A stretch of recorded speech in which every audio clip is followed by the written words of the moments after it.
ഇത് വചനം ശ്രവിക്കുമ്പോൾ പ്രത്യേക കാര്യം പറയാനുള്ളത്, ശ്രദ്ധയോടുകൂടി വചനം ശ്രവിക്കുക എന്നുള്ളതാണ്. നമ്മൾ പലപ്പോഴും വചനമൊക്കെ കേൾക്കുന്നുണ്ട്, പല ധ്യാനകേന്ദ്രങ്ങളിലൊക്കെ പോകുന്നുണ്ട്. വചനം കേൾക്കാനിരിക്കുമ്പോൾ മറ്റ് ചിന്തകൾ നമ്മുടെ മനസ്സിലേക്ക് കടന്നു വരുന്നുണ്ടെങ്കിൽ ഈ വചന ശുശ്രൂഷ കൊണ്ട് ഒരു പ്രതിഫലവും നിങ്ങൾക്ക് ലഭിക്കില്ല. പാട്ടൊക്കെ പാടി, കയ്യടിച്ചു, നല്ല സ്തുതിപ്പൊക്കെ നടത്തി, എന്നിട്ടും ചിലപ്പോൾ ചിലർ പറയാറുണ്ട്, അപ്പുറത്തുള്ള ലക്ഷ്മിക്കുട്ടിയമ്മയുടെ നടുവേദന മാറി, മുഹമ്മദ് അലിയുടെ തളർവാദം മാറി, വാസന്തിയുടെ വിട്ടുമാറാത്ത പനി മാറി, പക്ഷേ എൽസമ്മ ചേച്ചിയുടെ വർഷങ്ങളായിട്ടുമുള്ള രോഗം ഇതുവരെ മാറിയില്ല. ഒരുപാട് വചന കേന്ദ്രങ്ങളൊക്കെ പോയതാണ്. വത്സമ്മ ചേച്ചിയുടെ രോഗം മാത്രം ഇപ്പോഴും മാറിയില്ല. എന്തേ കാരണം? വത്സമ്മ ചേച്ചി ഇവിടെ വന്നിരുന്നാൽ വീട്ടിലെ കാര്യങ്ങൾ ഓർക്കുക. ലക്ഷ്മിയും വാസന്തിയും ഒക്കെ അവർ ആദ്യമായിട്ടാവും ഒരുപക്ഷെ വരിക. അവർ യേശുവിനെ കുറിച്ച് അറിയുക. അപ്പോഴാണ് യേശു സൗഖ്യദായകനാണെന്ന് അവർ തിരിച്ചറിഞ്ഞാൽ അവർ ആത്മാർത്ഥമായി വിശ്വാസത്തോടു കൂടി യേശുവിനെ വിളിച്ചപേക്ഷിക്കുക. അപ്പോഴവിടെ അത്ഭുത സൗഖ്യം അവർക്ക് ലഭിക്കുന്നു. പുറപ്പാടിൻ്റെ പുസ്തകം 15-ാം അധ്യായത്തിൻ്റെ 26-ാം വാക്യം ഇങ്ങനെ പറയുകയാണ്: നീ നിന്റെ ദൈവമായ കർത്താവിൻ്റെ സ്വരം ശ്രദ്ധാപൂർവം ശ്രവിക്കുകയും അവിടുത്തെ ദൃഷ്ടിയിൽ പ്രീതികരമായത് പ്രവർത്തിക്കുകയും കൽപ്പനകൾ അനുസരിക്കുകയും ചട്ടങ്ങൾ പാലിക്കുകയും ചെയ്താൽ. എങ്ങനെയൊക്കെയാ? അടിവരയിട്ട് വായിക്കണം. നമ്മൾ വായിച്ചു പോയിട്ടുണ്ട്, മുമ്പൊക്കെ വായിച്ചു പോയിട്ടുള്ള വചനം തന്നെയായിരുന്നു. നീ നിന്റെ ദൈവമായ കർത്താവിൻ്റെ സ്വരം ശ്രദ്ധാപൂർവം ശ്രവിക്കുക. സ്വരം എന്ന് പറയുന്നത് എന്താ? കർത്താവിൻ്റെ വചനം എന്താ? വചനം ദൈവമാണ്. യോഹന്നാന്റെ സുവിശേഷം 1:1 നമ്മൾ പറയുന്നുണ്ട്, ആദിയിൽ, നിങ്ങൾക്കറിയാലോ, എല്ലാവർക്കും അറിയാം, ആദിയിൽ വചനമുണ്ടായിരുന്നു, വചനം ദൈവത്തോടു കൂടെയായിരുന്നു, വചനം ദൈവമായിരുന്നു. അപ്പോൾ ദൈവവചനം ദൈവം തന്നെയാണ്. അതുകൊണ്ട് ദൈവത്തെയാണ് നമ്മൾ കേൾക്കുന്നത്. ഇവിടെ പറയുന്ന എന്നെയല്ല. എന്നേക്കാൾ യോഗ്യതയുള്ള ഒരുപാട് പേര് നമുക്കിടയിലുണ്ട്. ഒരുപക്ഷെ നിങ്ങളെക്കാൾ കൂടുതൽ യോഗ്യത കുറഞ്ഞ ആളായിരിക്കാം ഞാൻ.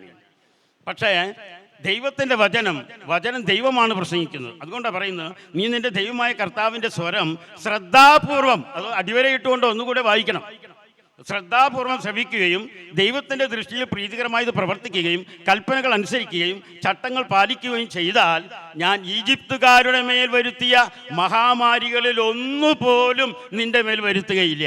പ്രൈസ് ദി ലോർഡ് പറഞ്ഞേ. രോഗം വരുത്തില്ല, ഒരു തകർച്ചയും നിന്റെ വരുത്തില്ല എന്ന് പറയുമ്പോൾ നമുക്കൊരു സന്തോഷമില്ലേ? സന്തോഷമുണ്ട്. ഉള്ള രോഗം മാറുമ്പോൾ സന്തോഷമില്ലേ? ഇങ്ങനെ ചെയ്താൽ ഞാൻ ഈജിപ്തുകാരുടെ മേൽ വരുത്തിയ മഹാമാരികളിൽ ഒന്നുപോലും നിന്റെ മേൽ വരുത്തുകയില്ല. ഞാൻ നിന്നെ സുഖപ്പെടുത്തുന്ന കർത്താവാണ്. ഒന്നും കൂടി ഹല്ലേലൂയ പറഞ്ഞേ. ഞാൻ നിന്നെ സുഖപ്പെടുത്തുന്ന കർത്താവിൻ്റെ അരികിലേക്കാണ് നീ കടന്നു വന്നിരിക്കുന്നത്. കോരിച്ചരിയുന്ന മഴയെ അവഗണിച്ചുകൊണ്ട് എൻ്റെ ദൈവത്തെ അറിയണം, എൻ്റെ ദൈവത്തെ ഒന്ന് സ്പർശിക്കണം, എൻ്റെ ദൈവത്തോട് സംസാരിക്കണം, എൻ്റെ ദൈവത്തെ സ്തുതിക്കണം, എൻ്റെ ദൈവത്തെ ആരാധിക്കണം, എൻ്റെ ദൈവത്തോട് എൻ്റെ സങ്കടങ്ങൾ ബോധിപ്പിക്കണം. അതിനാണ് നമ്മൾ കടന്നു വന്നിരിക്കുന്നത്. അപ്പോൾ ചെയ്യേണ്ട കാര്യം ഇതാണ്: ദൈവമായ കർത്താവിൻ്റെ സ്വരം ശ്രദ്ധാപൂർവം ശ്രവിക്കുക. അങ്ങനെ നീ കൽപ്പനകൾ പാലിക്കുക. ഇപ്പോൾ പാലിക്കുന്നില്ലെങ്കിൽ പാലിക്കാനായിട്ട് ശ്രമിക്കുക. ഇന്ന് തുടങ്ങി അതിനൊരു തീരുമാനം എടുക്കുക. എന്നിട്ട് പോയാൽ അത്ഭുതം കാണുന്നു നിന്റെ ജീവിതത്തിൽ. ഞാൻ നിന്നെ സുഖപ്പെടുത്തുന്ന കർത്താവാണ്. ഏത് കാര്യത്തിലൊക്കെയാ? വചനം ശ്രവിക്കണം, ശ്രദ്ധാപൂർവം ശ്രവിക്കണം. രണ്ടാമത്, നമ്മൾ ദൈവത്തെ വിശ്വസിക്കണം. ദൈവം ഉണ്ടെന്ന് വിശ്വസിക്കണം. അതല്ലാണ്ട് വന്ന് വചനം കേട്ടിട്ട് വല്ല കാര്യമുണ്ടോ? ദൈവം ഉണ്ടെന്ന് എനിക്ക് വലിയ ഉറപ്പൊന്നുമില്ല. എന്നാലും ഇങ്ങനെ വചനം കേൾക്കാനായിട്ട് ഞാൻ അങ്ങനെ വന്നിട്ട് കാര്യമില്ല. എബ്രായ ലേഖനത്തിൻ്റെ 11-ാം അധ്യായത്തിൻ്റെ 6-ാമത്തെ തിരുവചനം പറയുകയാണ്, ദൈവസന്നിധിയിൽ ശരണം പ്രാപിക്കുന്നവർ ദൈവം ഉണ്ടെന്നും തന്നെ അന്വേഷിക്കുന്നവർക്ക് അവിടുന്ന് പ്രതിഫലം നൽകുമെന്നും വിശ്വസിക്കണം. ദൈവം ഉണ്ടെന്ന് ആദ്യം വിശ്വസിക്കണം. തന്നെ അന്വേഷിക്കുന്നവർക്ക് പ്രതിഫലം നൽകും എന്ന് വിശ്വസിക്കണം. ഈ കടന്നു വന്നിട്ടുണ്ടെങ്കിൽ പ്രതിഫലമുണ്ട് സഹോദരി. ഇന്ന് നീ കടന്നു വന്നിട്ടുണ്ടെങ്കിൽ ദൈവത്തിൻ്റെ പ്രതിഫലമുണ്ട്, ദൈവത്തിന് സമ്മാനമുണ്ട്, ദൈവത്തിന് സ്പർശനമുണ്ട്, ദൈവത്തിന് സമാധാനമുണ്ട്. ദൈവത്തിൻ്റെ സമാധാനവും സന്തോഷവും കൊണ്ടാ നീ തിരിച്ചു പോകുക. ചിലരെങ്കിലും പറഞ്ഞു കേട്ടിട്ടില്ലേ, ധ്യാനത്തിന് പോയി പോകുമ്പോൾ ഒരുപാട് ഉത്കണ്ഠകളായി, തിരിച്ചു പോകുമ്പോൾ എന്തോ ഒരു സമാധാനം, എന്തോ ഒരാശ്വാസം, എന്തോ ഒരു വിടുതല്. ഇതാര് തരുന്നതാ? ഇത് നീ ഉണ്ടാക്കുന്നതല്ല. നിന്റെ ഈശോ നിനക്ക് നൽകുന്ന പ്രതിഫലമാണത്. അപ്പൊ ദൈവസന്നിധിയിൽ ശരണം പ്രാപിക്കുന്നവർ ദൈവം ഉണ്ട് എന്ന് വിശ്വസിക്കണം. വിശ്വസിച്ചോ? ഉണ്ടല്ലേ? വിശ്വസിച്ചിട്ടില്ല അല്ലേ? വിശ്വസിച്ചോ? ഒന്ന് കൈ ഉയർത്തി പറഞ്ഞ് വിശ്വസിച്ചു എന്നൊന്ന് പറഞ്ഞേ. എന്ത് വിശ്വസിച്ചു? ദൈവമുണ്ടെന്ന് വിശ്വസിച്ചു. അപ്പോൾ പൗലോസ്ലീഹ പറയാളേ, കൊരിന്തോസുകാർക്ക് എഴുതിയ 2-ാം ലേഖനത്തിൻ്റെ 13-ാം അധ്യായത്തിൻ്റെ 5-ാം വാക്യം, അവിടെ പൗലോസ്ലീഹ പറയുക, നിങ്ങൾ വിശ്വസിച്ചു എന്ന് പറഞ്ഞില്ലേ? ഒരു കാര്യം കൂടി പൗലോസ്ലീഹ പറയുന്നത്, നിങ്ങൾ നിങ്ങളുടെ വിശ്വാസത്തിൽ നിലനിൽക്കുന്നുണ്ടോ എന്ന് പരിശോധിക്കുവിൻ. നിങ്ങൾ നിങ്ങളുടെ വിശ്വാസത്തിൽ നിൽക്കുന്നുണ്ടോ എന്നല്ല വചനം എഴുതി വെച്ചിരിക്കുന്നത്. നിങ്ങൾ നിങ്ങളുടെ വിശ്വാസത്തിൽ നിലനിൽക്കുന്നുണ്ടോ എന്ന് പരിശോധിക്കുവിൻ. പരിശോധിച്ചുകൂടെ? നിലനിൽക്കുന്നുണ്ടാ? ഉണ്ടാ? പ്രൈസ് ലോർഡ് പറഞ്ഞേ. നിലനിൽക്കുന്നുണ്ടെന്നാണ് പറയുന്നത്. ശക്തമായിട്ടാണ് പറയുന്നത്, നിങ്ങൾ നിലനിൽക്കുന്നുണ്ട്. നിലനിൽക്കുന്നത് കൊണ്ടാണ് ഇവിടെ വരുന്നത്. നിലനിൽക്കാത്തവരൊന്നും അധികം വരില്ല. 2 ആഴ്ച കഴിഞ്ഞ് അവർ പോവും. പ്രാർത്ഥനാ കൂട്ടായ്മ അങ്ങനെ തന്നെയാണ്. ചിലയിടത്തൊക്കെ നല്ല സജീവമായിട്ട് അങ്ങനെ തുടങ്ങും. വിശ്വാസത്തിൽ നിലനിൽക്കുന്നുണ്ടെങ്കിൽ ആ പ്രാർത്ഥനാ ഗ്രൂപ്പ് നിലനിൽക്കും, പ്രാർത്ഥന നിലനിൽക്കും. അതല്ലെങ്കിൽ അതൊക്കെ ചിന്ന ഭിന്നമായി പോകും. അപ്പോൾ പൗലോസ്ലീഹ പറയാൻ, നിങ്ങളുടെ വിശ്വാസത്തിൽ നിലനിൽക്കുന്നുണ്ടെന്ന് പരിശോധിക്കുവിൻ. എന്നിട്ട് പറയുന്നുണ്ട് കേട്ടോ, നിങ്ങളെ തന്നെ പരിശോധിച്ചറിയുവിൻ, പരീക്ഷിച്ചറിയുവിൻ. ആരെ പരീക്ഷിക്കാനാണ് പറഞ്ഞത്? നമുക്കതിന് നേരില്ല. നമ്മൾ പലപ്പോഴും അപ്പുറത്തുള്ള തോമാസ് കുട്ടി പള്ളിയിലും പോകില്ല, കുമ്പസാരിക്കില്ല, കുർബാനയ്ക്ക് പോകില്ല, ഞായറാഴ്ച പോലും കുർബാനയ്ക്കില്ല, വെട്ടക്കെട്ടവനാ, കുടിയനാ, അവനുണ്ടാ നേരെയാകുന്നു. അവരൊക്കെ നേരെയാകും. നമ്മളാ നേരെയാകേണ്ടത്. നമ്മൾ മോശമാണെന്ന് പറയുന്നവരൊക്കെ അനുദപിച്ച് സ്വർഗത്തിലേക്ക് കിടക്കും. നല്ല കള്ളൻ്റെ സംഭവം നമ്മൾ വായിച്ചിട്ടില്ലേ? കള്ളനായിരുന്നു. മറ്റേ കള്ളൻ പറഞ്ഞു ഈശോയോട്, നീ ദൈവപുത്രനാണെങ്കിൽ ഇറങ്ങി വായോ, ഞങ്ങളെ വിടുവിക്കുന്നൊക്കെ പറഞ്ഞു. ഇപ്പുറത്ത് കിടക്കുന്ന കള്ളൻ പറഞ്ഞു, നമ്മൾ തെറ്റ് ചെയ്തിട്ടല്ലടാ നമുക്ക് ഈ ശിക്ഷ കിട്ടിയിട്ടുള്ളത്, അതുകൊണ്ട് അങ്ങനെ പറയരുത്. എന്നിട്ട് അവൻ ഈശോയെ വിളിച്ച് ഒറ്റ വിളിയാ, ഗുരു, നീ സ്വർഗരാജ്യത്തിലെത്തുമ്പോൾ എന്നെ കൂടി ഒന്ന് ഓർക്കണേ. അവസാനം ആ കള്ളൻ്റെ ഒരൊറ്റ മനസ്സാന്തര. ഈശോ അപ്പം തന്നെ മറുപടി കൊടുത്തു ഇല്ലേ? ഈശോ അപ്പം തന്നെ മറുപടി കൊടുത്തോ? എന്താ മറുപടി കൊടുത്തേ? നീ ഇന്ന് എന്നോടുകൂടെ പർദീസായിലായിരിക്കും. Praise the Lord, praise the Lord. അപ്പം മറ്റുള്ളവരെ കുറ്റം വിധിക്കാതെ ഞാൻ എന്നെ തന്നെ പരിശോധിച്ചറിയുവാനാണ് പൗലോസ്ലീഹ നമ്മോട് പറയുന്നത്. നിങ്ങളെ തന്നെ പരീക്ഷിച്ചറിയുക. നമുക്ക് അതിനേക്കാൾ ഇഷ്ടം മറ്റുള്ളവരെ പരിശോധിക്കുവാനും മറ്റുള്ളവരെ വിധിക്കുവാനും ഒക്കെയാണ്. പ്രിയപ്പെട്ടവരെ, നാം പ്രാർത്ഥിക്കുമ്പോഴൊക്കെ ദൈവം നമ്മുടെ അരികിലൂടെ കടന്നു പോകുന്നുണ്ട്. ഇതും നമ്മൾ വിശ്വസിക്കണം. ദൈവം നമ്മുടെ കൂടെയുണ്ട്. നിയമാവർത്തന പുസ്തകം നമ്മൾ വായിക്കുന്നുണ്ട് 4:7. നാം വിളിച്ചപേക്ഷിക്കുമ്പോഴൊക്കെ നമ്മുടെ ദൈവമായ കർത്താവ് നമുക്ക് സമീപസ്ഥനായിരിക്കുന്നത് പോലെ ദൈവം ഇത്ര അടുത്തുള്ള വേറെ ഏത് ശ്രേഷ്ഠ ജനതയാണുള്ളത്? ഇത് കത്തോലിക്കന് കിട്ടിയിട്ടുള്ള ഒരു പുണ്യാണെന്ന് എനിക്ക് തോന്നുന്നത്. വചനം എഴുതിയിരിക്കുക, നാം വിളിച്ചപേക്ഷിക്കുമ്പോഴൊക്കെ നമ്മുടെ ദൈവമായ കർത്താവ് നമുക്ക് സമീപസ്ഥനായിരിക്കുന്നത് പോലെ ദൈവം ഇത്ര അടുത്തുള്ള വേറെ ഏത് ശ്രേഷ്ഠ ജനതയാണുള്ളത്? നീ പ്രാർത്ഥിക്കുമ്പോഴേ ഉറക്കം തൂങ്ങണ്ട. നിന്റെ അരികിൽ ഈശോ ഉണ്ട്, നിന്റെ അരികിൽ ഈശോ ഉണ്ട്. അതുപോലെ തന്നെ നിയമാവർത്തന പുസ്തകത്തിൻ്റെ പോലെ തന്നെ പുറപ്പാടിൻ്റെ പുസ്തകം 20:25 പറയുന്നുണ്ട്, എൻ്റെ നാമം അനുസ്മരിപ്പിക്കാൻ ഞാൻ എവിടെയെല്ലാം ഇടവരുത്തുന്നുവോ. ദൈവത്തിൻ്റെ നാമം ഓർമ്മിപ്പിക്കുവാൻ എവിടെയെല്ലാം ഞാൻ ഇടവരുത്തുന്നുണ്ടോ അവിടെയെല്ലാം ഞാൻ അവരുടെ ഇടയിലേക്ക് കടന്നു വരികയും അവരെ അനുഗ്രഹിക്കുകയും ചെയ്യും. Price the Lord. സ്വരമുയർത്തി പറഞ്ഞ പ്രൈസ് ദി ലോർഡ്. പ്രിയപ്പെട്ടവരെ, നമ്മുടെ ബാഹ്യമായ കണ്ണുകൾ കൊണ്ട് കാണുന്നില്ലെങ്കിലും ഈശോ ഇതിനിടയിലൂടെ നടന്നു പോയിക്കൊണ്ടിരിക്കുക. ആരാ ഇത് വിശ്വസിച്ചേ? ആരാ ഇത് വിശ്വസിച്ച? വചനം വായിച്ചു പോയി. എൻ്റെ നാമം അനുസ്മരിക്കാൻ ഞാൻ എവിടെയെല്ലാം ഇടവരുത്തുന്നു. ഇപ്പോൾ ഇവിടെ ഗാഗുൽത്തായുടെ പുണ്യഭൂമിയിലെ യേശുവിൻ്റെ നാമം അനുസ്മരിക്കാൻ, യേശുവിൻ്റെ നാമം മഹത്വപ്പെടുത്താൻ, യേശുവിനെ അറിയുവാൻ കടന്നു വന്നിരിക്കുന്ന പ്രിയജനമേ, ദൈവം പറയുക, ഈശോ പറയുക, എൻ്റെ നാമം അനുസ്മരിക്കാൻ ഞാൻ എവിടെയെല്ലാം ഇടവരുത്തുന്നുവോ അവിടെയെല്ലാം ഞാൻ അവരുടെ ഇടയിലേക്ക് കടന്നു വരികയും അവരെ അനുഗ്രഹിക്കുകയും ചെയ്യും. Price the Lord. അപ്പോൾ ഉറക്കം വരുന്നുണ്ടെങ്കിൽ ഒന്ന് ഉണർന്നു പിടിച്ചോ. ഇതെപ്പോഴാണ് ഈശോ കടന്നു പോകുന്നത് നമുക്ക് അറിഞ്ഞുകൂടാ. നിന്റെ കൂടെ ഈശോ കടന്നു പോകുന്നുണ്ട്. ഈശോ നമ്മൾ വിളിക്കുമ്പോഴൊക്കെ നമ്മുടെ അരികിലേക്ക് വരുന്നുണ്ട്. നമ്മളതുകൊണ്ട് ഒരു പഴയ പാട്ടിൽ പാടുന്നില്ലേ, ഒരു പാട്ട് പാടുന്നുണ്ട്, നിങ്ങൾക്കൊക്കെ അറിയാവുന്ന എനിക്കാണ്. ഞാൻ പാടി തുടങ്ങാം, നിങ്ങൾ രണ്ടുപേരും ഒന്ന് പാടി.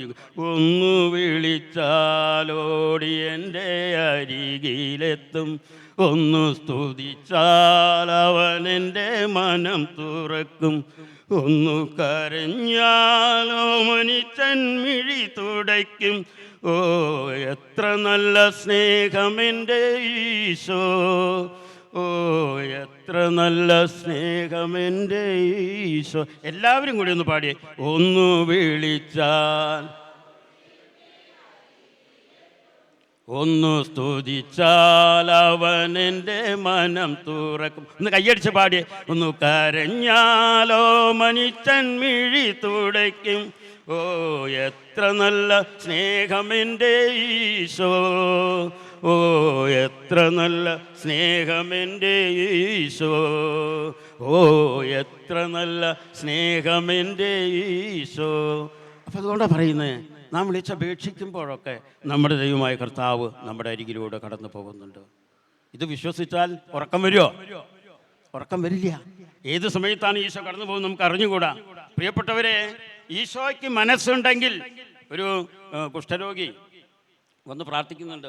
മർക്കോസിൻ്റെ സുവിശേഷം 1-ാം അധ്യായത്തിൻ്റെ 40-ാം വാക്യത്തിൽ ഒരു കുഷ്ഠരോഗി അവിടെ വന്ന് മുട്ടുകുത്തി ഈശോയുടെ മുമ്പിൽ മുട്ടുകുത്തിയിട്ട് പറയുക, ഈശോയെ, ഈശോയെ. ഒരു കുഷ്ഠരോഗിയുടെ അവസ്ഥ നോക്കിക്കേ. കുടുംബത്തിൽ നിന്ന് അകറ്റപ്പെട്ടവൻ, ഭാര്യയ്ക്ക് വേണ്ട, ഭർത്താവിന് വേണ്ട, ബന്ധുമിത്രാദികൾക്ക് വേണ്ട, അയൽക്കാർക്ക് വേണ്ട, സുഹൃത്തുക്കൾക്ക് വേണ്ട, ലോകത്തിൽ ആർക്കും അവനെ കണ്ടുകൂടാ. കണ്ടാൽ വെറുപ്പോടെ നിലത്ത് തുപ്പിപ്പോകുന്ന മനുഷ്യരുടെ ഇടയിലൂടെ വേദന സഹിച്ചുകൊണ്ട് ഒരിടത്തും തനിക്ക് ആരുമില്ലെന്ന് കണ്ടപ്പോൾ, ആശ്രയമില്ലെന്ന് കണ്ടപ്പോൾ, എനിക്ക് ആരുമില്ല ഈശോയെ എന്ന് പറഞ്ഞ് ഈശോയുടെ മുമ്പിലേക്ക് ചെന്ന് മുട്ടുകുത്തുന്ന കുഷ്ഠരോഗിയെ നമ്മൾ കാണുന്നുണ്ട്. പറയുക, ഈശോയെ, ഈശോയെ, അങ്ങേക്ക് മനസ്സുണ്ടെങ്കിൽ എന്നെ സുഖപ്പെടുത്തണമേ. ഈ ഒരൊറ്റ പ്രാർത്ഥന മതി പ്രിയപ്പെട്ടവരെ. ഈ ഒരൊറ്റ പ്രാർത്ഥന നമ്മൾ ശീലിക്കണം. ഈശോയെ, ഇതെനിക്ക് മാറ്റിത്തരണമെന്ന് പറയുമ്പോൾ, അങ്ങേക്ക് മനസ്സുണ്ടെങ്കിൽ എൻ്റെ വേദന എന്നിൽ നിന്ന് ഏറ്റെടുക്കണമേ, എന്നെ സുഖപ്പെടുത്തണമേ, എൻ്റെ മുറിവുണക്കണമേ, എൻ്റെ കണ്ണുനീരൊപ്പണമേ, എന്നെ ആശ്വസിപ്പിക്കണമേ. എനിക്ക് ആരുമില്ല ഈശോയെ. കരഞ്ഞ് പ്രാർത്ഥിക്കാൻ തയ്യാറാകുന്നുണ്ടോ? ഈശോ മുന്നോട്ട് പോകില്ല. പിന്നെ പ്രിയപ്പെട്ടവരെ, അങ്ങേക്ക് മനസ്സുണ്ടെങ്കിൽ എന്നെ ശുദ്ധനാക്കാൻ കഴിയും. ഈശോ കോരിത്തിരിച്ചു, ഈശോവൻ്റെ കൈകളിൽ സ്പർശിച്ചു എന്നാണ് പറയുക വേദപുസ്തകത്തിൽ. ഞാൻ പറയും, ഈശോവനെ കെട്ടിപ്പുണർന്ന് കാണും, എൻ്റെ മകനെ, എനിക്ക് മനസ്സുണ്ട്, നിനക്ക് ശുദ്ധി വരട്ടെ. തൽക്ഷണം അവൻ്റെ കുഷ്ഠം വിട്ടുപോയി, അവന് ശുദ്ധി വന്നു. Price the Lord, praise the Lord. ഓരോ സംഭവങ്ങളും പ്രാർത്ഥിക്കാൻ നമ്മെ പഠിപ്പിക്കുക. ഓരോ സംഭവങ്ങളും നീ കഷ്ടതയുടെ നാളുകളിൽ കരഞ്ഞു പ്രാർത്ഥിക്കാനായിട്ട് ഈശോ നമ്മോട് ആവശ്യപ്പെടുക. വിലാപങ്ങളുടെ പുസ്തകത്തിൽ പറയുന്നുണ്ട്, എൻ്റെ കഷ്ടതയുടെയും അലച്ചിലിൻ്റെയും ഓർമ്മ എനിക്ക് കൈപ്പേറിയ വിഷമാണ്. അതേക്കുറിച്ച് നിരന്തരം ചിന്തിച്ച് എൻ്റെ മനം തകരുന്നു. എന്നാൽ ഒരു കാര്യം ഞാൻ ഓർക്കുന്നു. ആ കാര്യം നമ്മൾ ഓർക്കണം. എന്താ കാര്യം? അതെനിക്ക് പ്രത്യാശ നൽകുന്നു.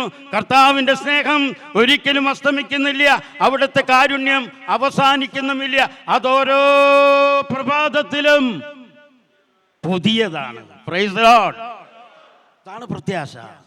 ഇന്നലെ ഒരുപാട് ദുഃഖങ്ങളൊക്കെ ഉണ്ടായി.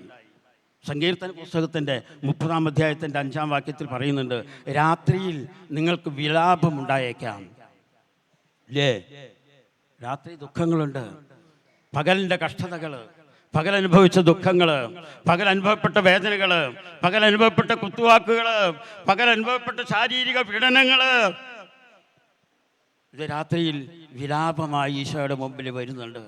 രാത്രിയിൽ വിലാപമുണ്ടായേക്കാം, എന്നാൽ പ്രഭാതത്തോടെ സന്തോഷത്തിൻ്റെ വരവായി. Price the Lord, praise the Lord. ഈ സന്തോഷമാണ് കർത്താവിൻ്റെ പുതിയ സ്നേഹം. പ്രിയപ്പെട്ടവരെ, ഈ സന്തോഷമാണ് ഈ പ്രഭാതത്തോടെ സന്തോഷത്തിന്റെ വരവായി എന്ന് പറയുന്നത്. ഓരോ പ്രഭാതത്തിലും അവിടുത്തെ പുതിയ സ്നേഹം കൊണ്ട് നിറയ്ക്കുന്നതാണ്. Praise the Lord. Hallelujah, hallelujah, hallelujah. പോരാ, ഹല്ലേലൂയ എന്ന് പറയുന്നത് ഇത്തിരി കൂടി ഉണർവോടെ പറഞ്ഞ് ഹല്ലേലൂയ. ഇതിന്റെ ഇരട്ടി ശബ്ദത്തോടെ എന്ന് പറഞ്ഞ് ഹല്ലേലൂയ. 10 ഇരട്ടി ശബ്ദത്തോടെ എന്ന് പറഞ്ഞ് ഹല്ലേലൂയ. ഈ ധ്യാന കേന്ദ്രം അങ്ങോട്ട് മുഴങ്ങണം. ദൈവസ്തുതിപ്പുണ്ട്. ഇവിടെ നിന്നാൽ പോരാ, ഈ ദൈവസ്തുതിപ്പ് ഈ ദേശത്തിലേക്ക് മുഴുവൻ വ്യാപിക്കണം, കേരളത്തിലേക്ക് മുഴുവൻ വ്യാപിക്കണം, ഭാരതത്തിലേക്ക് മുഴുവൻ വ്യാപിക്കണം, ലോകത്തിന്റെ അതിർത്തികൾ വരെ ഈ ദൈവസ്തുതിപ്പ് എത്തണം. അവിടെ ബന്ധനങ്ങൾ അഴിയും. ദൈവസ്തുതിപ്പിൽ രോഗങ്ങൾ വിട്ടുപോകും. ദൈവസ്തുതിപ്പിൽ നിന്റെ സങ്കടം കർത്താവ് ഏറ്റെടുക്കും. കാരണം കർത്താവിന്റെ വചനം ഊർജ്ജസ്വലമായ വചനമാണ്. എബ്രായർ 4:12 നമ്മൾ വായിച്ചിട്ടുണ്ട് ഇല്ലേ? എത്രയോ തവണ വായിച്ചിരിക്കുന്നു, എത്രയോ തവണ വായിച്ചിരിക്കുന്നു. എബ്രായർ 4:12 ദൈവത്തിന്റെ വചനം സജീവവും ഊർജ്ജസ്വലവും, എന്താ പറയുന്നത്? ഊർജ്ജസ്വലവും ഇരുതല വാളിനേക്കാൾ മൂർച്ചയേറിയതും ആത്മാവിലും സന്ധിബന്ധങ്ങളിലും മജ്ജയിലും തുളച്ചു കയറുന്നതും ഹൃദയത്തിന്റെ വിചാരങ്ങളെയും നിയോഗങ്ങളെയും വിവേചിച്ചറിയുന്നതുമാകുന്നു. Praise the Lord. ദൈവവചനത്തിന്റെ ശക്തി കണ്ടോ? ഈ ദൈവവചനം വായിച്ചിട്ട് ധ്യാനിച്ചിട്ട് ആവർത്തിച്ച് ചൊല്ലിയിട്ട് സൗഖ്യം പ്രാപിച്ച എത്രയോ അത്ഭുത സാക്ഷ്യങ്ങൾ നമ്മൾ കണ്ടിട്ടുണ്ട്. പ്രിയപ്പെട്ടവരെ, ഞാനൊരു സാക്ഷ്യം കേട്ട് ഞാൻ പറയാം. കോട്ടയത്തിനടുത്ത്, കോട്ടയം ജില്ലയിലെ വാഴത്തോപ്പ് എന്ന് പറയുന്ന സ്ഥലം, അവിടെ ഒരു ഹൈന്ദവ സഹോദരി ഭാരതി, ഒരു ഇടത്തരം കുടുംബത്തിലെ, ഒരു സാധാരണ കുടുംബത്തിലെ ജോലി ചെയ്ത് ജീവിക്കുന്ന ഭാരതി, ഭർത്താവ് സോമൻ, മക്കളെക്കുറിച്ച് പറയുന്നില്ല. അവിടെ എന്തോ അസ്വസ്ഥത തുടങ്ങി, ഹോസ്പിറ്റലിൽ പോയി, ഡോക്ടർമാർ പരിശോധിച്ചു. വിവിധ പരിശോധനകൾ കഴിഞ്ഞപ്പോൾ ഡോക്ടർമാർ പറഞ്ഞു, ഭാരതിയുടെ കൂടെ ആരെങ്കിലും വന്നിട്ടുണ്ടോ? ആരുമില്ല ഡോക്ടറെ, ഞാൻ തന്നെയുള്ളൂ. രോഗം കുറച്ച് പ്രശ്നമാണ്, ഗർഭപാത്രത്തിന് ക്യാൻസറാണ്. ഭാരതി ആകെ കുഴഞ്ഞു പോയി. പ്രിയപ്പെട്ടവർ, നമ്മളിൽ ആരൊക്കെ ഏതെല്ലാം രോഗങ്ങൾ വഹിച്ചാണ് ഇരിക്കുന്നതെന്ന് നമുക്ക് അറിഞ്ഞുകൂടാ. നമുക്ക് വിളിച്ചപേക്ഷിക്കാനേ മാർഗമുള്ളൂ. എൻ്റെ ദൈവമേ, എന്നെ കാത്തുകൊള്ളണമേ. അപ്പോസ്തല പ്രവർത്തനങ്ങൾ 4:12 നമ്മൾ വായിക്കുന്നില്ലേ? മറ്റൊരുവനും രക്ഷയില്ല, ആകാശത്തിന് കീഴെ മനുഷ്യർക്കിടയിൽ നമ്മുടെ രക്ഷയ്ക്ക് വേണ്ടി മറ്റൊരു നാമവും നൽകപ്പെട്ടിട്ടില്ല. Praise the Lord. വിളിച്ചപേക്ഷിക്കുക ഈശോയോട്. ഈശോയെ, ഞങ്ങൾക്ക് എന്തെങ്കിലും രോഗങ്ങളുണ്ടെങ്കിൽ നീ ഏറ്റെടുക്കണമേ. അങ്ങ് മാത്രമാണ് ഞങ്ങളുടെ ആശ്രയം. ഞങ്ങൾക്ക് ആരുമില്ല ഈശോയെ. ആരെങ്കിലും ഉണ്ടോ? നമുക്ക് ആരുമില്ല. കൂടെയുള്ളവരൊക്കെ തിരി കഴിഞ്ഞാൽ പോവും, അവർ പോവും. ഇപ്പൊ പൊന്നെ കൽക്കണ്ടേ മുത്തേ എന്നൊക്കെ പറയുന്നവരുണ്ടല്ലോ. ഒരു പ്രശ്നം വന്നാൽ അവരൊന്നും ഉണ്ടാവില്ല. ഈ ഭാരതി ഈ രോഗവും കേട്ട് വീട്ടിലേക്ക് വന്നു, ചികിത്സ തുടങ്ങി. കാർ വിളിച്ചു പോകാൻ അവൾക്ക് സാധ്യതയില്ല, അതിനുള്ള സാമ്പത്തിക വരുമാനമില്ല. ഓരോ തവണയും ഡോക്ടർമാർ ചെല്ലാൻ പറയുമ്പോൾ അവളൊരു ഓട്ടോറിക്ഷ വിളിച്ച് പോകും. ഒരു ദിവസം അവൾ ഒരു ഓട്ടോറിക്ഷയിൽ കയറി കോട്ടയം മെഡിക്കൽ കോളേജ് ആശുപത്രിയിലേക്ക് പോകുക. അവൾ പോകുമ്പോൾ ആ ഓട്ടോറിക്ഷയിൽ ഒരു ഫോട്ടോ കണ്ടു. ഓട്ടോയിൽ ഒരു ഫോട്ടോ, അത് ഈശോയുടെ ഫോട്ടോയായിരുന്നു, യേശുവിൻ്റെ ഫോട്ടോ. ഹൈന്ദവ സഹോദരി ഭാരതി ആ ഫോട്ടോത്തിലേക്കൊന്ന് നോക്കി. പ്രകാശം ഉദിക്കുന്ന ഈശോയുടെ ഫോട്ടോ. അതിൻ്റെ മുഖത്തേക്ക് നോക്കിയപ്പോൾ അവളുടെ ഹൃദയത്തിലേക്ക് ഒരു പ്രകാശം വരുന്ന പോലെ അവൾക്ക് അനുഭവപ്പെട്ടു. ഒരു പ്രകാശം അവൾക്ക് അതുവരെ ഉണ്ടായിരുന്നു. ഉത്കണ്ഠ വിട്ടുപോയി. ആ ഫോട്ടോത്തിലേക്ക് തന്നെ നോക്കിയിരുന്നു. അതിൻ്റെ അടിയിൽ അവൾ വായിച്ചു, ഭയപ്പെടേണ്ട, ഞാൻ നിന്നോട് കൂടെയുണ്ട്. Price the Lord. എത്രയോ തവണ നമ്മൾ വായിച്ചിട്ടുണ്ട്, കേട്ടിട്ടുണ്ട് ഈ വചനം. ഭാരതി ആ വചനം വായിച്ചു. അവളുടെ മനസ്സിൽ എന്തോ ഒരു ഭാരം വിട്ടുപോകുന്ന അവസ്ഥ. അവളവിടെ നെഞ്ചുപൊട്ടി കരഞ്ഞോട്ടോയിലിരുന്ന് പതുക്കെ പ്രാർത്ഥിച്ചു, ഈശോയെ, എനിക്ക് ആരുമില്ല, ഇത് മാരകമായ രോഗമാണ്, അങ്ങ് എന്നെ സുഖപ്പെടുത്തിയാൽ ഞാനിത് സാക്ഷ്യപ്പെടുത്തിക്കൊള്ളാം. നെഞ്ചുപൊട്ടി കരഞ്ഞവിടെ ഓട്ടോറിക്ഷയിൽ ഇരുന്ന് പറഞ്ഞു പ്രാർത്ഥിച്ചു. ആ വചനം വീട്ടിൽ ചെന്നപ്പോൾ അവളുടെ മനസ്സിൽ അവൾ കുറിച്ചു വെച്ചു. അതൊരു കടലാസിൽ അവൾ എഴുതി വെച്ചു. ഈശോയെ, ഭയപ്പെടേണ്ട, ഞാൻ നിന്നോട് കൂടെയുണ്ടെന്ന് പറഞ്ഞ് നീ തന്നെയല്ലേ എന്നെ സുഖപ്പെടുത്തണമേ. അവൾ അങ്ങനെ പ്രാർത്ഥിക്കാനായിട്ട് തുടങ്ങി. പ്രിയപ്പെട്ടവരെ, ഏതാനും നാളുകൾ അവൾ ആശുപത്രിയിൽ പോയി ചികിത്സ തേടി. ഒരു ദിവസം 2019 മെയ് മാസം 2-ാം തീയതി ഭാരതി കോട്ടയം മെഡിക്കൽ കോളേജിൽ ചെന്ന് ഡോക്ടറെ കണ്ട് പരിശോധിച്ച് ഡോക്ടർ റിസൾട്ട് നോക്കിയിട്ട് പറഞ്ഞു, ഒരു മിറക്കിൾ നടന്നിരിക്കുന്നു, ഒരു അത്ഭുതം നടന്നിരിക്കുന്നു, നിങ്ങളുടെ രോഗം പൂർണ്ണമായി വിട്ടുപോയിരിക്കുന്നു, നിങ്ങൾക്കിനി മരുന്ന് വേണ്ട. Price the Lord. നിങ്ങൾക്കിനി മരുന്ന് വേണ്ട. എന്തേ പ്രിയപ്പെട്ടവരെ നമുക്ക് ഈ സൗഖ്യം കിട്ടാത്തത്? കരഞ്ഞ് പ്രാർത്ഥിക്കണം, വിശ്വാസത്തോടെ പ്രാർത്ഥിക്കണം, ദൈവത്തിന്റെ സ്വരം ശ്രദ്ധാപൂർവം കേൾക്കണം.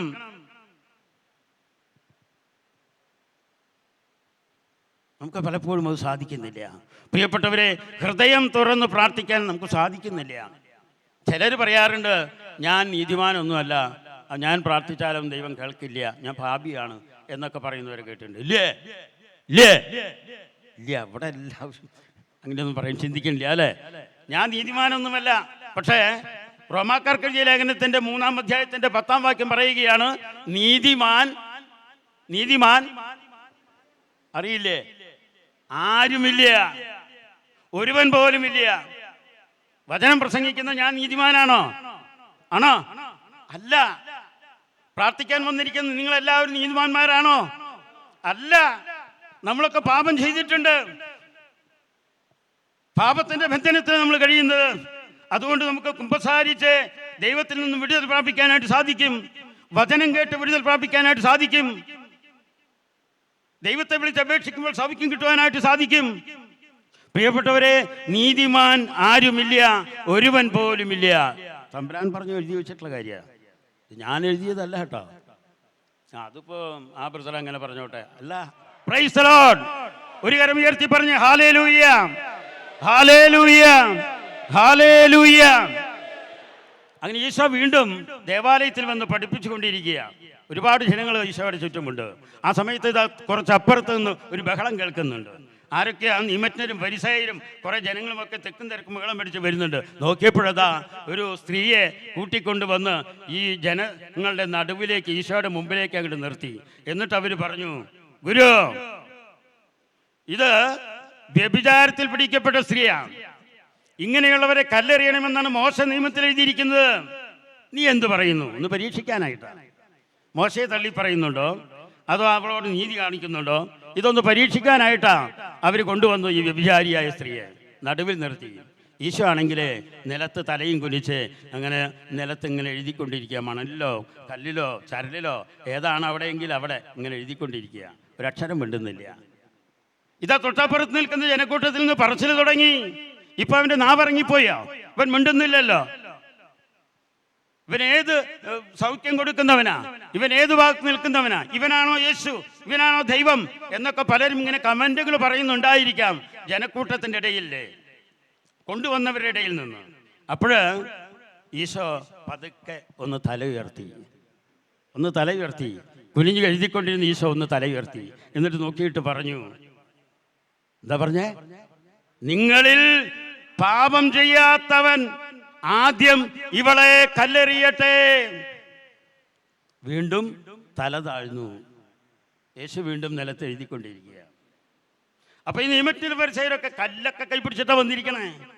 എല്ലാവരുടെ കയ്യിലും കല്ലുണ്ട്. മോശയുടെ നിയമം ഇപ്പൊ പറയും, അപ്പൊ അവളെ കല്ലെറിഞ്ഞു കൊല്ലാമെന്ന് കരുതിയിട്ട് എല്ലാവരുടെയും കയ്യിൽ കല്ലുണ്ട്.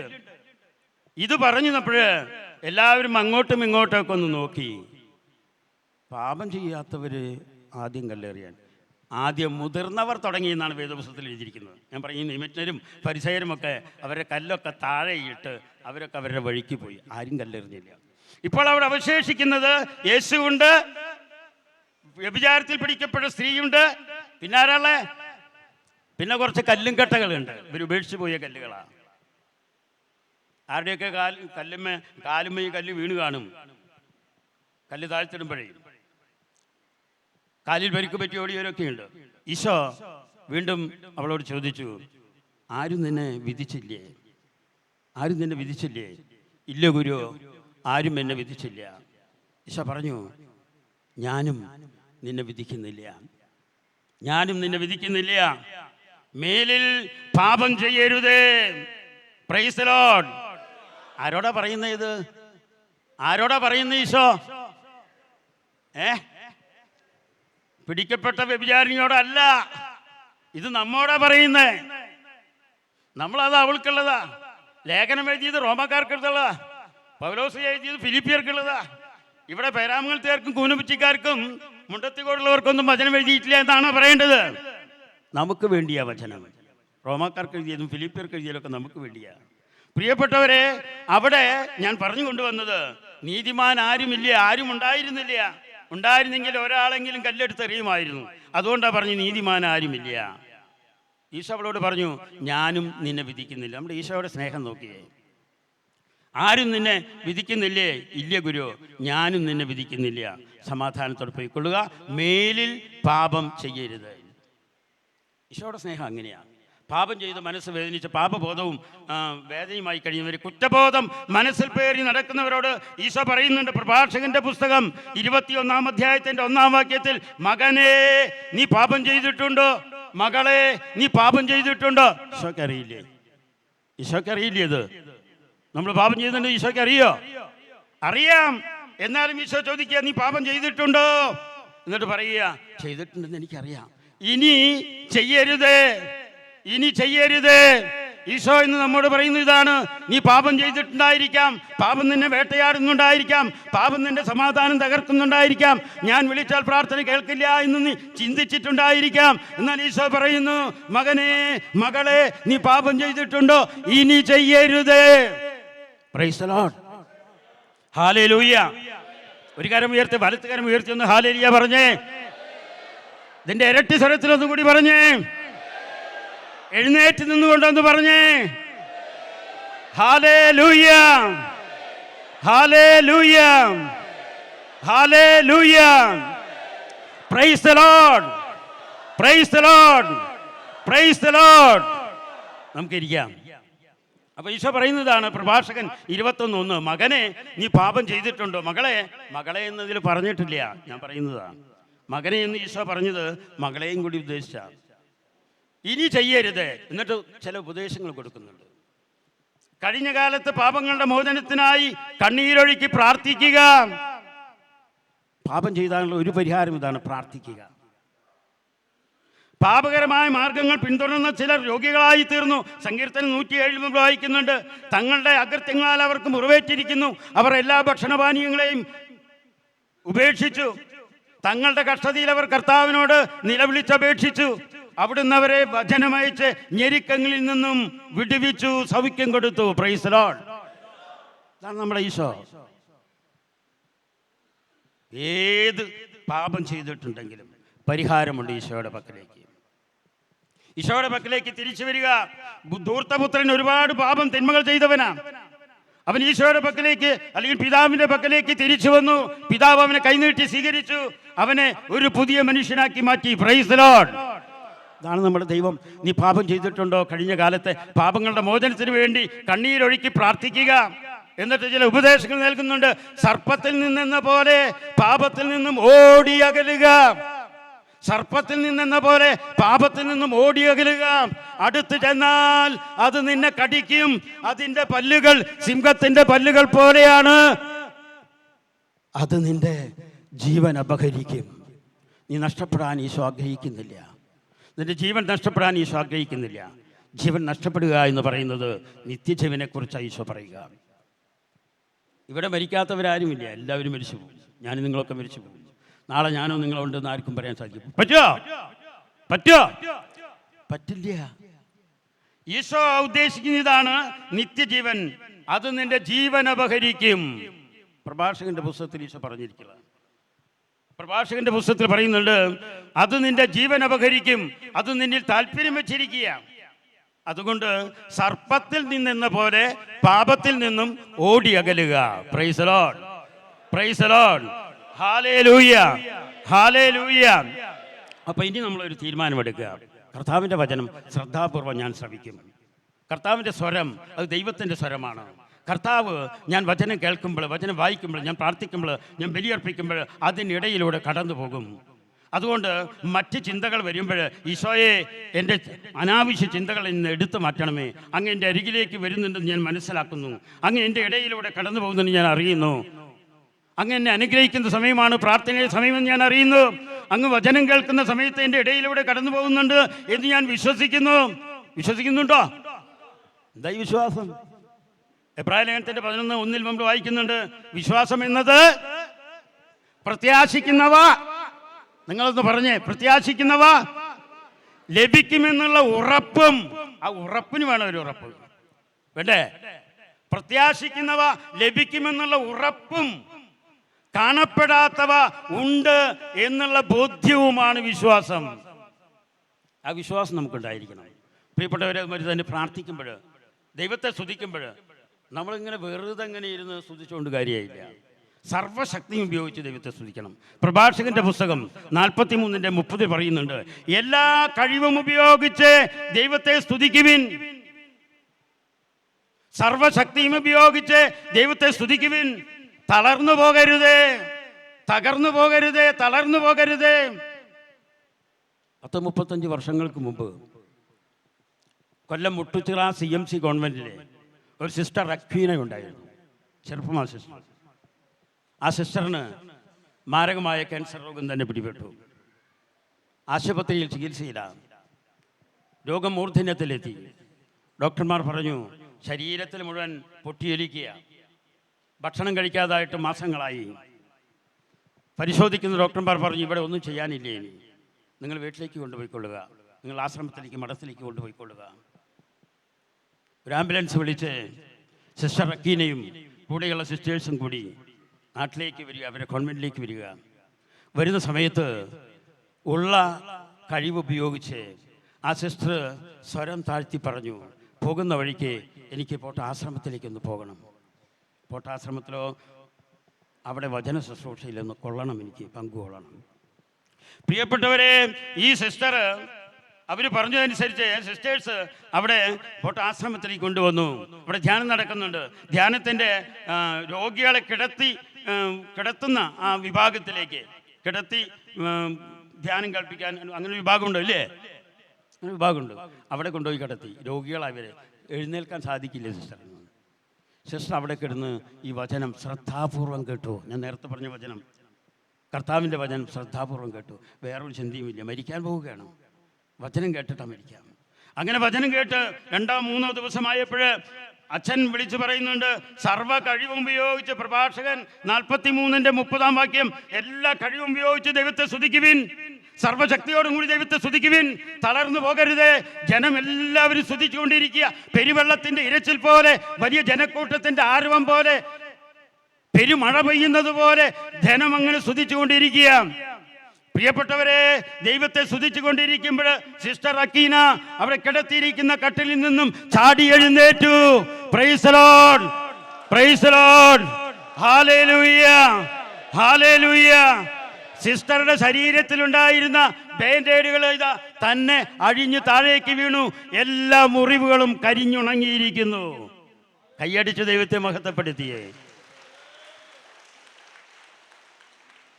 ബാൻഡേഡുകളെല്ലാം താഴെ വീണു. അന്ന് ഉച്ചയ്ക്ക് മാസങ്ങളായിട്ട് ഒരു ഭക്ഷണം പോലും കഴിക്കാത്ത സിസ്റ്റർ സുഖമായിട്ട് കഞ്ഞി കുടിച്ചു. ധ്യാനം കഴിഞ്ഞ് വീട്ടിലേക്ക് വന്ന് ഡോക്ടറെ ചെന്ന് വീണ്ടും കണ്ട് പരിശോധിച്ചപ്പോൾ ഡോക്ടർ പറഞ്ഞു, മനുഷ്യർക്ക് അസാധ്യമായത് ദൈവത്തിന് സാധിക്കും. ഒരത്ഭുതം തന്നെയാണിത്.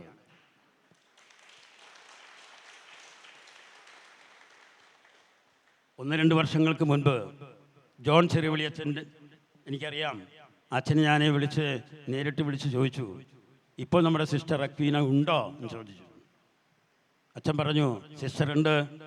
സാക്ഷ്യപ്പെടുത്തിയും വചനം പങ്കുവെച്ചുകൊണ്ടും കേരളത്തിൻ്റെയും പുറത്തും അകത്തുമൊക്കെ ശുശ്രൂഷ ചെയ്യുന്നു. Price the Lord, praise the Lord, hallelujah. അപ്പോൾ വചനത്തിന് ശക്തിയുണ്ട് പ്രിയപ്പെട്ടവരെ. ദൈവവചനത്തിന് ശക്തി നമ്മെ സുഖപ്പെടുത്തും. അതുകൊണ്ട് എല്ലാ കഴിവും ഉപയോഗിച്ച് ദൈവത്തെ സ്തുതിക്കാനായിട്ട് നമുക്ക് സാധിക്കണം. ഒരു സംഭവം കൂടി നമുക്കറിയാവുന്ന ഒരു കാര്യം കൂടി ഞാൻ പറയുകയാണ്. മർക്കോസിൻ്റെ സുവിശേഷം 10-ാം അധ്യായത്തിൽ നമ്മളൊരു ബർത്തിമേയുസിനെ കണ്ടുമുട്ടുന്നുണ്ട്. കണ്ടിട്ടില്ലേ? ബർത്തിമേയുസിനെ കാണാത്തവരില്ല. നേരിട്ട് കണ്ടു എന്നല്ല പറയുന്നത്. വിശുദ്ധ ഗ്രന്ഥത്തിലെ ബർത്തിമേസിനെ കുറിച്ച് കാണാത്തവർ, കേൾക്കാത്തവർ, വായിക്കാത്തവരില്ലേ ഒരുപാട് തവണ വായിച്ചിട്ടുണ്ട്. ബർത്തിമേസിൻ്റെയും അവസ്ഥ ഇത് തന്നെയാണ്. അവന് മുമ്പ് കാഴ്ചയുണ്ടായിരുന്നു. കാഴ്ചയുണ്ടായപ്പോൾ എല്ലാവർക്കും അവൻ ആവശ്യമായിരുന്നു. ഭാര്യയ്ക്കും, മക്കൾക്കും, മരുമക്കൾക്കും, പേരക്കുട്ടികൾക്കും, അയൽക്കാർക്കും, സുഹൃത്തുക്കൾക്കും, ഓഫീസിൽ ജോലി ചെയ്യുന്നവർക്കും, നാട്ടുകാർക്കൊക്കെ പ്രിയങ്കരനായിരുന്നു ബർത്തിമേസ്. ഇപ്പോഴാ ബർത്തിമേസിന്റെ കാഴ്ച നഷ്ടപ്പെട്ടു പോയി, കാഴ്ച മങ്ങിപ്പോയി. ബർത്തിമേസിനെ കൊണ്ട് വീട്ടിലൊരു ഉപകാരമില്ലാത്ത അവസ്ഥയായി. വീട്ടുകാർ ഗേറ്റ് അടച്ചു, ഡോറടച്ചു. യഥാർത്ഥം ഇനി ഞങ്ങൾക്ക് ബർത്തിമേസിനെ വേണ്ട. കരഞ്ഞു കലങ്ങിയ കണ്ണുകളുമായി ബർത്തിമേസ് ജീവിക്കണ്ടേ? അവനൊരു കാര്യം കണ്ടുപിടിച്ചു, ഇനി ഭിക്ഷയാചിക്കാമെന്ന്. അങ്ങനെ ബർത്തിമേസ് വഴിയരികിലിരുന്ന് ഭിക്ഷയാചിച്ച് ജീവിക്കാനായിട്ട് ആരംഭിച്ചു. ആർക്കും വേണ്ടാത്തവൻ ഭിക്ഷക്കാരനായി വഴിയരികിൽ കിടക്കുന്നു.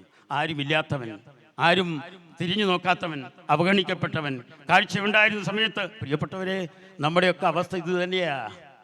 ശമ്പളമൊക്കെ കിട്ടുന്ന അവസ്ഥയിൽ എല്ലാവർക്കും നമ്മൾ പ്രിയങ്കരാ. അത് കഴിഞ്ഞാൽ കഴിഞ്ഞു. മക്കൾക്ക് വേണ്ട. ഇവിടെയല്ല കേട്ടാ, ഇവിടെയുള്ളവരൊക്കെ നല്ല മക്കളാണ്. ഇവിടെയുള്ള അമ്മച്ചിമാരും നല്ല അമ്മച്ചിമാരാ. ഇതന്നെ അവസ്ഥ ബർത്തിമേസിന്റെ അവസ്ഥ. ബർത്തിമേസ് വഴിയിൽ നിന്ന് ഭിക്ഷയാചിക്കുക. അപ്പോഴാണ് ഒരു വലിയ ജനക്കൂട്ടം. ആ തിരക്ക് എന്താണെന്ന് അറിയാനായിട്ട് ആരോടൊക്കെ ചോദിച്ചു, ഇതെന്താണ്? അപ്പോൾ അവർ പറഞ്ഞു, യേശു കടന്നു പോകുന്നുണ്ട്, യേശു കടന്നു പോകുന്നുണ്ട്. ബർത്തിമേസ് കേട്ട മാത്രയിലെ ബർത്തിമേസ് പ്രാർത്ഥിക്കുക, യേശുവേ ദാവീദിന്റെ പുത്ര, എന്നിൽ കനിയണമേ. അവിടെ കൂടിയിരുന്നവരെല്ലാം വന്ന് ബർത്തിമേസിന് താക്കീത് കൊടുത്ത്, മുണ്ടി പോകരുത്, യേശുവാണ് പോകുന്നത്, നിനക്ക് ബഹളം വെക്കാനുള്ള സ്ഥലമല്ല ഇത്, സമയമല്ല ഇത് എന്ന് പറഞ്ഞ് താക്കീത് കൊടുത്തു. പക്ഷേ എതിർത്തപ്പോൾ ബർത്തിമേസ് മിണ്ടാതിരുന്നില്ല. നമ്മളോടൊക്കെ ധ്യാനത്തിന് പോയി എന്ന് പറഞ്ഞാൽ ആരെങ്കിലും, എനിക്ക് നാണമില്ലടേ ഈ ധ്യാനത്തിനൊക്കെ പോകാൻ എന്ന് ചോദിച്ചാൽ, ഇത് എന്തിനപ്പോൾ ഞാൻ ഈ പിലുവാല ആൾക്കാരെ ഭക്ഷണം കേട്ടിട്ട്, നാണം കേട്ടിട്ട് ഇനി ഞാൻ പോകുന്നില്ല എന്ന് പറയും. ഇവിടെ അങ്ങനെയല്ല. ബർത്തിമേസ് അങ്ങനെയല്ല.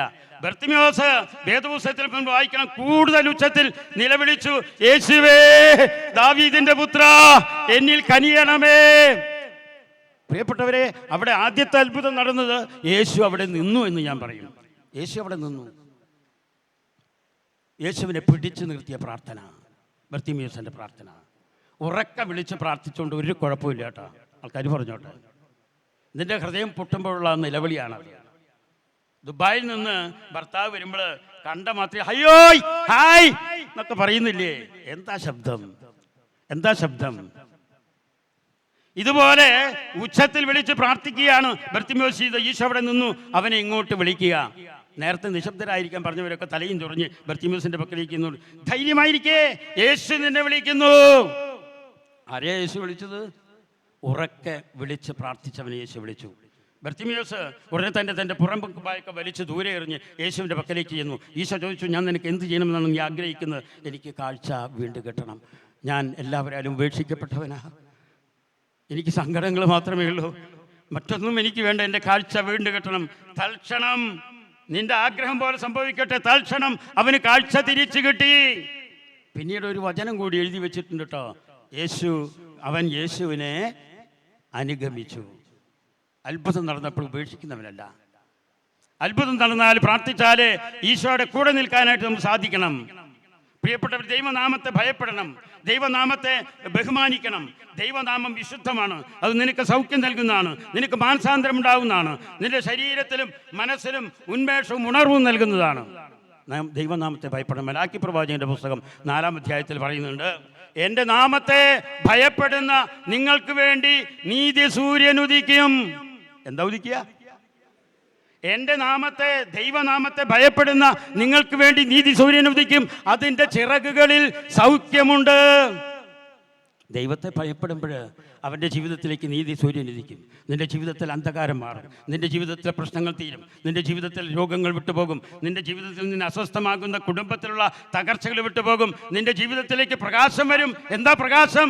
ഞാൻ ലോകത്തിൻ്റെ പ്രകാശമാകുന്നു എന്ന് പറഞ്ഞ പ്രകാശമാകുന്ന യേശു നിന്റെ ജീവിതത്തിലേക്ക് കടന്നു വരും.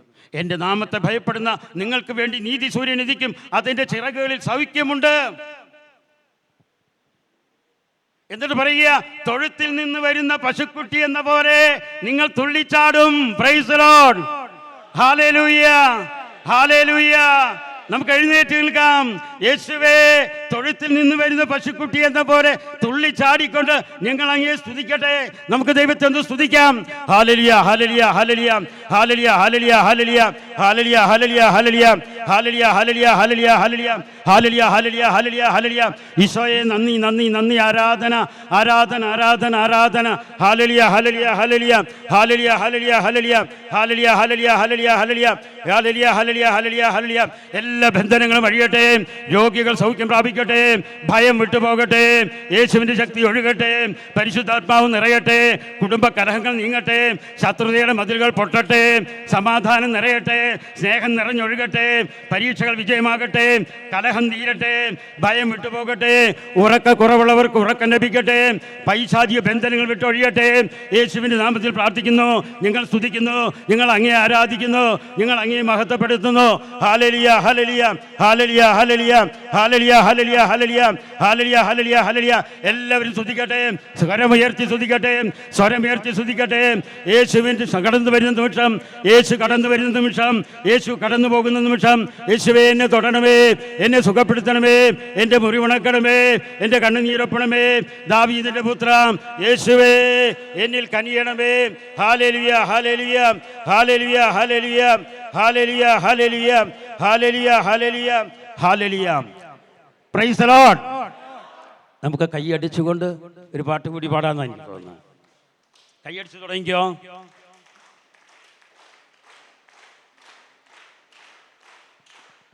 ദൈവകൃപയിൽ ഞാൻ ആശ്രയിച്ചു, അവൻ വഴികളെ ഞാൻ അറിഞ്ഞു, അനുഗമിച്ചിടും അവനുടെ ചുവടുകളെ, അനുഗമിച്ചിടും അവനുടെ ചുവടുകളെ.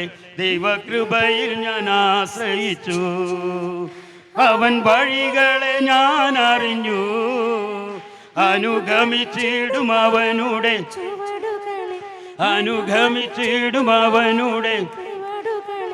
ദൈവകൃപയിൽ ഞാൻ ആശ്രയിച്ചു. ഒന്ന് നൃത്തമാടി പാടിയേ.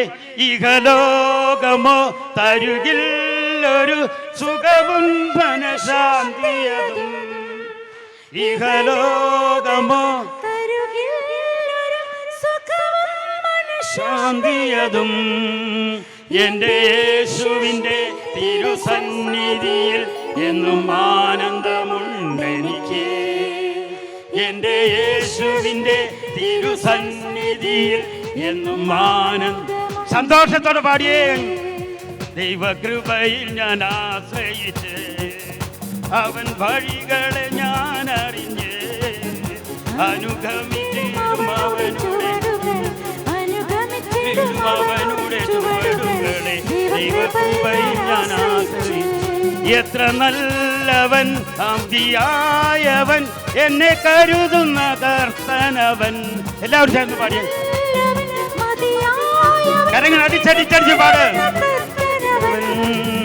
എന്റെ ആവശ്യങ്ങളെല്ലാം അറിഞ്ഞിടുന്ന കർത്തനവൻ, എന്റെ ആവശ്യങ്ങൾ എല്ലാം അറിഞ്ഞിടുന്ന ഏറ്റവും അടുത്ത സഹായകൻ, എന്റെ ആവശ്യങ്ങൾ എല്ലാം അറിഞ്ഞിടുന്ന ഏറ്റവും അടുത്ത സഹായകൻ. കരങ്ങൾ ഉയർത്തിയടിച്ച്. ദൈവകൃപയിൽ ഞാൻ ആശ്രയിച്ച്, അവൻ വഴികളെ ഞാൻ അറിഞ്ഞ്, അനുഗമിച്ചിടും അവനുടെ ചുവടുകളെ, അനുഗമിച്ചിടും അവനുടെ ചുവടുകളെ. ദൈവകൃപയിൽ ഞാൻ ആശ്രയിച്ച്.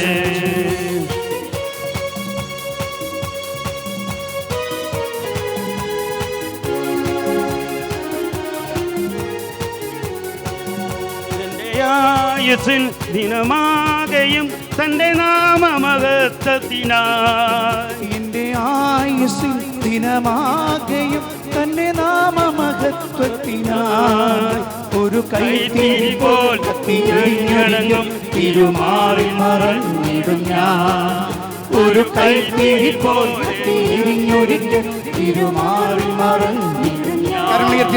ദൈവകൃപയിൽ ഞാൻ ആശ്രയിച്ച്, അവൻ വഴികളെ ഞാൻ അറിഞ്ഞ്, അനുഗമിച്ചിടും അവനുടെ ചുവടുകളെ, അനുഗമിച്ചിടും അവനുടെ ചുവടുകളെ. ദൈവകൃപയിൽ ഞാൻ ആശ്രയിച്ച്. ഈ ലോകം നമുക്കൊരു സമാധാനം തരികയില്ല, ഈ ലോകം നമുക്കൊരു സമാധാനം തരികയില്ല. സുഖവും മനഃശാന്തിയും തരികയില്ല. അത് ദൈവത്തിന്റെ കൈകളാണ്. മറ്റൊരുവനിലും രക്ഷയില്ല.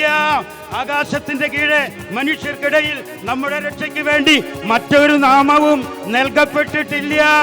Price the Lord. ഹല്ലേലൂയ. നമുക്ക് പാടാം. ഇഹലോകമോ തരുകില്ലൊരു സുഖവും മനഃശാന്തിയതും. ഇഹലോകമോ തരുകില്ലൊരു സുഖവും മനഃശാന്തിയതും. എന്റെ യേശുവിന്റെ തിരുസന്നിധിയിൽ എന്നും ആനന്ദമുണ്ട്. അങ്ങോട്ടും ഇങ്ങോട്ടും തിരിഞ്ഞൊന്ന് പാടിയേ. എന്റെ യേശുവിന്റെ തിരുസന്നിധിയിൽ എന്നും ആനന്ദമുണ്ട് എനിക്ക്. ദൈവകൃപയിൽ ഞാൻ ആശ്രയിച്ച് അവൻ വഴികളെ ഞാൻ അറിഞ്ഞ് അനുഗമിച്ചിടും അവനുടെ ചുവടുകളെ, അനുഗമിച്ചിടും അവനുടെ ചുവടുകളെ. ദൈവകൃപയിൽ ഞാൻ ആശ്രയിച്ച് അവൻ വഴികളെ ഞാൻ അറിഞ്ഞ് അനുഗമിച്ചിടും അവനുടെ ചുവടുകളെ, അനുഗമിച്ചിടും അവനുടെ ചുവടുകളെ. Praise the Lord. Praise the Lord. Paulose പറയുക, എപ്പോഴും സന്തോഷമുള്ളവരായിരിക്കും. മുഖം വീർപ്പിച്ച് നിൽക്കണ്ട. അതൊക്കെ അങ്ങ് മാറ്റിയേക്ക്. മരുമകൾ അത് പറഞ്ഞു, അമ്മായിമ്മ ഇത് പറഞ്ഞു, ഇതൊക്കെ അങ്ങോട്ട് മാറ്റിക്കളഞ്ഞേക്ക്. മുഖം വീർപ്പിച്ചിരിക്കണ്ട. ഈശോ പറയാണ്, പൗലോസ് പറയുകയാണ്, തെസ്സലോനിക്കർക്കെഴുതിയ ലേഖനത്തിൽ പറയുകയാണ്, എപ്പോഴും 5-ാം അധ്യായത്തിൻ്റെ 16 മുതൽ 18 വരെയുള്ള വാക്യങ്ങൾ, എപ്പോഴും സന്തോഷമുള്ളവരായിരിക്കുവിൻ. സന്തോഷമുണ്ടോ? ഒന്ന് ചിരിച്ച് കാണിച്ചേ. നിങ്ങൾ എന്നാ ചിരിക്കേ, ഒന്ന് കൈയടിച്ച് കാണിച്ചേ. പിന്നെ വചനം പറയുക, ഇടപെടാതെ പ്രാർത്ഥിക്കുവിൻ. പ്രാർത്ഥിക്കുവോ? ഇനി തൊട്ട് അങ്ങോട്ട് പ്രാർത്ഥിച്ചോ? ഇടപെടാതെ പ്രാർത്ഥിക്കുക എന്ന് പറയുമ്പോൾ നമുക്ക് ഈ വെള്ളം കോരുമ്പോഴൊക്കെ പ്രാർത്ഥിക്കാൻ പറ്റുമോ? വെള്ളം കോരുന്ന ആരെ പോലെ ഇപ്പോൾ ഒക്കെ മോട്ടോർ വെച്ച് വെള്ളം അടിക്കുകയല്ലേ. നമ്മൾ എപ്പോഴും ഒരു ദൈവ വിചാരം മനസ്സിലുണ്ടായിരിക്കുക. അതാണ് എപ്പോഴും പ്രാർത്ഥിക്കുക. ഇടപെടാതെ പ്രാർത്ഥിക്കുക. എല്ലാ കാര്യങ്ങൾക്കും നന്ദി പ്രകാശിപ്പിക്കുക. ഇതാണ് യേശു ക്രിസ്തുവിൽ നമ്മെക്കുറിച്ചുള്ള ദൈവഗീതം. നന്ദി പ്രകാശിപ്പിക്കുക, ഇടപെടാതെ പ്രാർത്ഥിക്കുക, എപ്പോഴും സന്തോഷമുള്ളവരായിരിക്കുക. നിങ്ങൾ കാണുന്ന ചിലരൊക്കെ എപ്പോഴും ചിരിക്കുന്നവരൊക്കെ കാണുമ്പോൾ നിങ്ങൾക്ക് തോന്നും ഇദ്ദേഹത്തിന് എപ്പോഴും വലിയ സന്തോഷമാണ്. അല്ല, ഈ ദുഃഖവും ഈ പ്രശ്നവും ഈ പ്രാരബ്ധവും ഈ സങ്കടങ്ങളും ഈ നഷ്ടങ്ങളും ഈ കുത്തുവാക്കുകളും ഒക്കെ കേട്ട് വികൃതമായിരിക്കുന്ന മനുഷ്യനായിരിക്കാം. പക്ഷെ എന്തുകൊണ്ട് മുഖത്ത് സന്തോഷം വരുന്നു? അവൻ ദൈവത്തിൽ ആശ്രയിക്കുന്നു. യെശയ്യാ പ്രവാചകന്റെ പുസ്തകത്തിന്റെ 40-ാം അധ്യായത്തിൽ നമ്മൾ വായിക്കുന്നില്ലേ, ദൈവത്തിൽ ആശ്രയിക്കുന്നവർ വീണ്ടും ശക്തി പ്രാപിക്കും, വീണ്ടും ശക്തി പ്രാപിക്കും. അവർ കഴുകന്മാരെ പോലെ ചിറകടിച്ചു വീരും. അവർ നടന്നാൽ ക്ഷീണിക്കുകയില്ല, ഓടിയാൽ തളരുകയുമില്ല. എന്ത് വേണം അതിനെ? ദൈവത്തിൽ ആശ്രയിക്കണം. അവിടെ എവിടെയും പോയിട്ടല്ല, ദൈവത്തിൽ ആശ്രയിക്കുക. ഏത് പ്രതിസന്ധികളിലും ദൈവത്തെ ആശ്രയിക്കുക. ഹബക്കൂക്ക് പ്രവാചകന്റെ പുസ്തകത്തിലെ 3-ാം അധ്യായത്തിന്റെ 18-ാം വാക്യത്തിൽ നമ്മൾ വായിക്കുന്നുണ്ട്, അത്തിമരം പൂക്കുന്നില്ലെങ്കിലും, മുന്തിരിവള്ളിയിൽ ഫലങ്ങളില്ലെങ്കിലും, ഒലിവ് മരത്തിൽ കായ്കളില്ലെങ്കിലും, വയലുകളിൽ ധാന്യം വിളയുന്നില്ലെങ്കിലും, ആട്ടിൻപറ്റ മാലയിൽ അറ്റുപോയാലും, കന്നുകാലികൾ തൊഴുത്തിലില്ലാതായാലും, ഞാൻ എൻ്റെ രക്ഷകനായ ദൈവത്തിൽ ആനന്ദിക്കും, ഞാൻ എൻ്റെ കർത്താവിൽ സന്തോഷിക്കും. കർത്താവായ ദൈവമാണ് എൻ്റെ ബലം. ഒന്ന് പറഞ്ഞേ, എൻ്റെ ബലം എന്ന് പറഞ്ഞേ. കർത്താവായ ദൈവമാണ് എൻ്റെ ബലം. ഒരിക്കൽ കൂടി പറഞ്ഞേ, ഒരു വട്ടം കൂടി പറഞ്ഞേ. Hallelujah, hallelujah, hallelujah. Praise the Lord.